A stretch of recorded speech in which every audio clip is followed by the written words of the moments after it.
Магарето, щурецът и светлинката на светулката. В едно слънчево кътче на света, между зелени поляни и пеещи дървета, живееха две много различни, но неразделни приятелчета – магарето и щурецът. Магарето беше сериозно и ученолюбиво. Всяка сутрин слагаше раничката си, тръгваше с бодра крачка и никога не закъсняваше за училище. То обичаше всички предмети, но най-много уроците, в които се правеха опити с вода. Там, където имаше мехурчета, цветни смеси и светлинки, очите му сгряваха. Щурецът, от друга страна, беше винаги в движение. Той скачаше, тичаше, свирише с тръкче трева и риташе топката си цял ден. Училището не го вълнуваше. Науката е скучна. Играй с мен, викаше той на магарето. Ще играем по-късно. Сега имам да уча, отговаряше магарето с усмивка. Но един ден всичко се промени. Когато вечерта падна и небето се покри с звезди, светулката, тяхната мъничка приятелка, изведнъж изгуби своята светлинка. Помощ! Не светя! Нещо ми се е случило! Проплака тя. Всички се събраха около нея. Щурецът спря да рита топката. Магарето наостри уши. Трябва да направим нещо.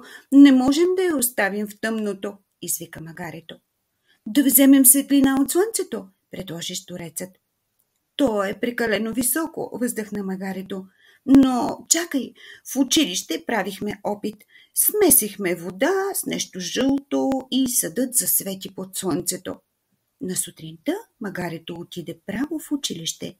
Разказа на децата и учителката какво се е случило. Те веднага помогнаха. Сипаха вода в чаша. Добавиха щипка куркума и я поставиха на перваза, където слънцето грееше най-силно. Чашата заблестя. Водата светеше в златисто, сякаш слънцето живееше вътре. Щурецо, потопи крачетата си в сместа. Ще занесеш светлината на светулката, каза магарето. Щурецът, макар и недоверчив, го направи. И о, чудо! Крачетата му засветиха. Летейки към светулката, той оставяше след себе си сияйна пътека. Когато я докосна, нейната лампичка отново светна. Ярка, топла и прекрасна. Какво е това? Магия ли е? Прошепна светулката. Не, усмихна се магарето. Това е силата на знанието. От този ден нататък щурецът започна да наднича в класната стая, особено когато имаше уроци с вода.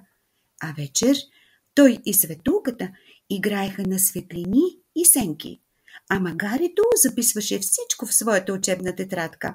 И така тримата станаха не просто приятели, а отбор от ум, смелост и сърце.